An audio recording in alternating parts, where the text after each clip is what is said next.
The doorbell rang at exactly 7:30 p.m. Mark Wilson wiped his calloused hands on his worn jeans and glanced nervously around his modest living room. Toys were scattered across the floor, dishes piled in the sink visible from the hallway, and a stack of past-due bills sat prominently on the coffee table. This wasn't how he had imagined meeting the CEO of the company he'd worked at for 12 years. But when Catherine Hayes, the newly appointed chief executive of Meridian Technologies, had insisted on meeting her employees in their homes rather than across a corporate desk, Mark couldn't find a way to refuse without risking his already precarious position. What happened next would change not just Mark's life, but Catherine's too, in ways neither could have possibly imagined. Before I continue this incredible true story, if you're moved by tales of unexpected kindness and life-changing moments, please hit that like button and subscribe to our channel for more stories that restore faith in humanity. Your support helps us share these powerful moments with others who might need them most. Mark Wilson had been struggling since his wife Lisa's death 3 years ago. At 42, he found himself the sole provider and caretaker for his 2 children, Emma, 9, and Jake, 6. His job as a mid-level software developer at Meridian Technologies had been his anchor through the storm of grief and single parenthood, but recent company restructuring had placed his department under review. The rumor mill suggested significant layoffs were coming, and Mark's name was on the list. Catherine Hayes had taken over as CEO just 2 months earlier. At 38, she was known for her brilliant business mind and no-nonsense approach to corporate efficiency. The financial press had celebrated her appointment, predicting she would streamline Meridian's bloated structure and return the company to profitability. What they didn't know was that Catherine's ruthless reputation masked a deeply personal mission that had brought her to Mark's doorstep that evening. "Mr. Wilson?" "I'm Catherine Hayes," she said when Mark opened the door. She stood there in an impeccably tailored charcoal suit, her auburn hair pulled back in a tight bun, looking every bit the corporate executive the business magazines portrayed her to be. "Please, come in," Mark said, his voice betraying his nervousness. "I apologize for the mess. It's been a hectic week." Catherine stepped inside, her observant eyes taking in every detail of the modest home. The walls were covered with children's artwork and family photos. A science project sat half-completed on the dining table. A girl's backpack with unicorn patches leaned against a chair. "Your children?" Catherine asked, nodding toward a photo of Emma and Jake on the wall. "Yes, Emma and Jake. They're with my neighbor for a couple of hours. I thought it might be easier to talk without interruptions." Catherine nodded, but something in her expression shifted. "Actually, I would have liked to meet them. Perhaps another time." They sat in the living room, Mark perched anxiously on the edge of the sofa while Catherine took the armchair across from him. For several moments, she said nothing, just studied him with an intensity that made Mark increasingly uncomfortable. "Mr. Wilson." "Mark, please." "Mark. Do you know why I wanted to meet with you specifically?" Mark swallowed hard. "I assume it's about the department restructuring. I've heard rumors that my position might be eliminated." Catherine's expression remained unreadable. "What would you do if that happened?" The directness of her question caught Mark off guard. He had expected corporate platitudes, not this blunt inquiry into his contingency plans. I don't know," he admitted. "The job market for developers my age isn't great. I've been sending out resumes, but with 2 kids and a mortgage." His voice trailed off. "Tell me about your children," Catherine said, changing the subject abruptly. Confused by this turn in the conversation, Mark nevertheless found himself talking about Emma's passion for science and Jake's struggle with reading. He mentioned Lisa's death briefly, explaining how he'd been juggling work and parenting alone. Emma's teacher thinks she could qualify for a gifted program, but the testing and special classes cost money we don't have right now. And Jake needs tutoring, but between work and everything else, I can barely keep up with helping him practice his reading at night. As Mark spoke, Catherine remained silent, her expression softening almost imperceptibly. When he finished, she stood up suddenly. Would you show me around your home, Mark? The request seemed odd, but Mark complied, leading her through the small three-bedroom house. Catherine paused in each child's room, noting Emma's science posters and collection of rocks, Jake's superhero figures and the reading chart on his wall with gold stars for completed books. In the kitchen, she stopped at the refrigerator, covered with school artwork and a family calendar packed with notations: Jake, speech therapy; Emma, science club; Bill due, late shift. "You're very organized," she commented. Mark laughed nervously. "I have to be. There's no one else to remember all this stuff." When they returned to the living room, Catherine's demeanor had changed. The corporate stiffness had melted away, replaced by something Mark couldn't quite identify. "Mark, I need to tell you why I'm really here." Mark's heart sank. This was it, she was personally delivering the news of his termination. 12 years ago, you worked on a project called Nexus. Do you remember it? Mark blinked in surprise. Of course. It was one of my first major assignments at Meridian. A database management system for healthcare providers. That system was implemented at St. Mary's Hospital in 2013. Mark nodded, still confused about where this was going. Catherine took a deep breath. My sister, Rachel, was diagnosed with a rare form of leukemia in 2014. The doctors at St. Mary's used the Nexus system to identify a clinical trial that saved her life. The system you helped build matched her specific genetic markers to an experimental treatment that had only been successful in 3 other cases worldwide. Mark sat in stunned silence as Catherine continued. Rachel is alive today because of that match. She's married now, with 2 children of her own. Catherine's professional facade cracked, revealing raw emotion beneath. I've spent the last 8 years trying to find out who was responsible for the system that saved my sister. When I became CEO and gained access to all of Meridian's records, I finally found the original project team. Your name was at the top of the list. Mark remembered the project well. He had worked countless late nights on the algorithm that matched patient data with treatment options, often bringing his work home where Lisa would bring him coffee and listen as he talked through coding problems.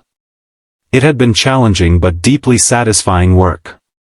He had no idea it had made such an impact. I didn't come here to fire you, Mark, Catherine said quietly. I came to thank you. And to offer you something in return. What happened next left Mark speechless. Catherine outlined a proposal that would not only secure his position at Meridian but create an entirely new role for him, leading a team focused on expanding the Nexus system to more hospitals nationwide. The position came with a substantial salary increase, flexible working hours, and the option to work from home 3 days a week. But why? Mark asked, overwhelmed. I was just doing my job. Because sometimes people do extraordinary things without realizing it, Catherine replied. And sometimes those things save the people we love most. As they talked further, the front door opened, and Emma and Jake burst in, returning earlier than expected. Mark made hurried introductions, but to his surprise, Catherine seemed delighted by the interruption. She knelt down to Jake's level. Your dad tells me you're working hard on your reading. Jake nodded shyly. It's hard sometimes. The letters get mixed up. I know exactly what you mean, Catherine said. I had the same problem when I was your age. It's called dyslexia, and I still have it. But I found ways to work with it, not against it. Jake's eyes widened. You did? But you're a boss lady now. Catherine laughed. Yes, I am. And you know what? Some of the best thinkers in the world have dyslexia.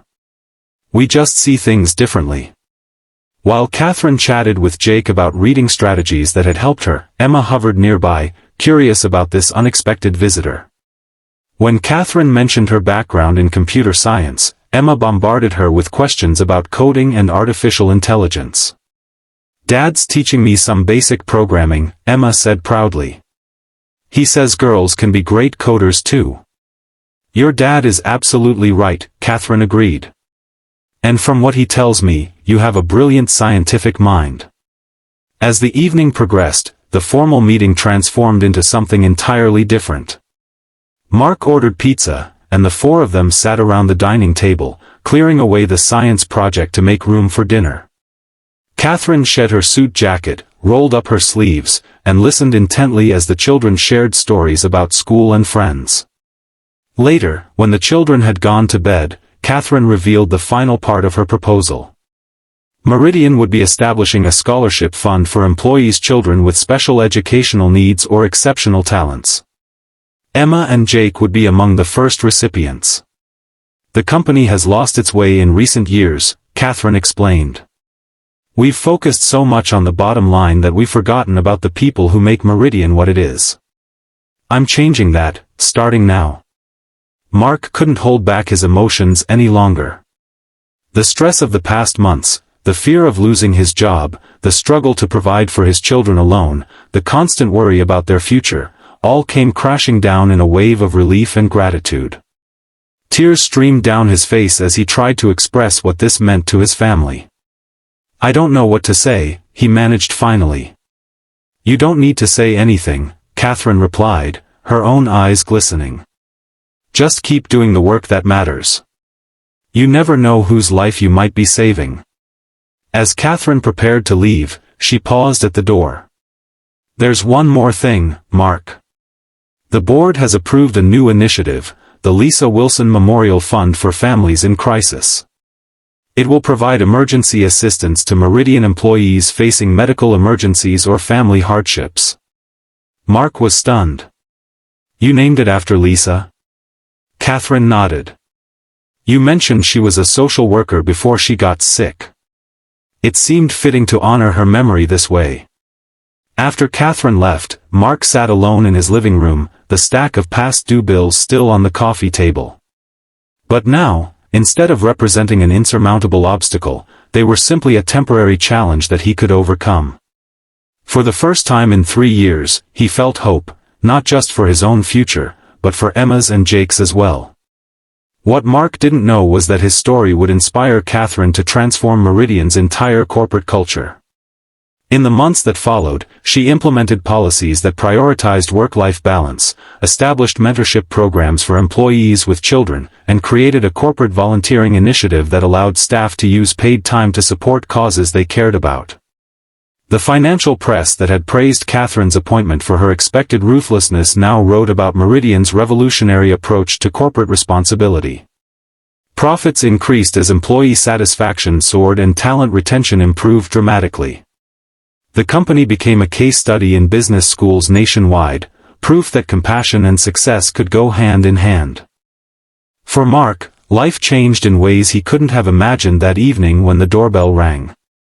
The new position challenged and fulfilled him professionally, while the flexible schedule allowed him to be present for his children in ways he hadn't been able to before.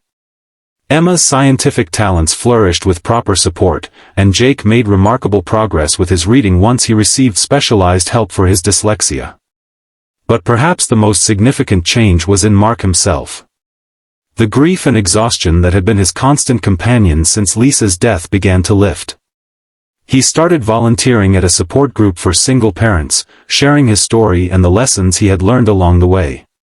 5 years after that fateful evening, Mark stood on a stage at Meridian's annual company gathering, accepting an award for innovation. Catherine, still CEO but now a close friend as well, presented the honor.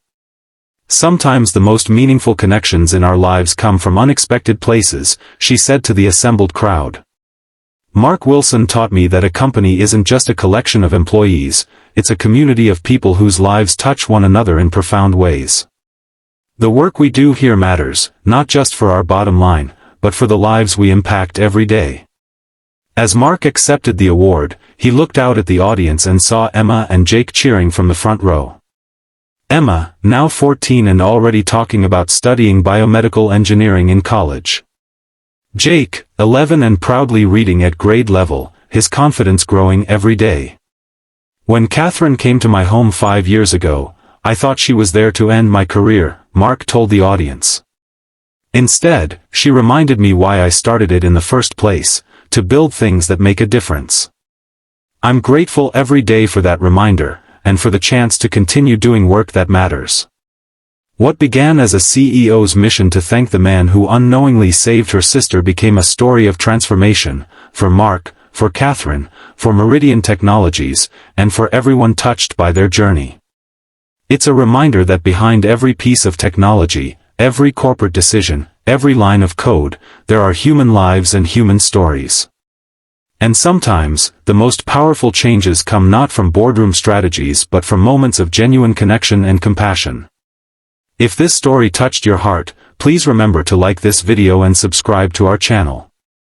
Your support helps us continue sharing these powerful reminders of how unexpected kindness can transform lives.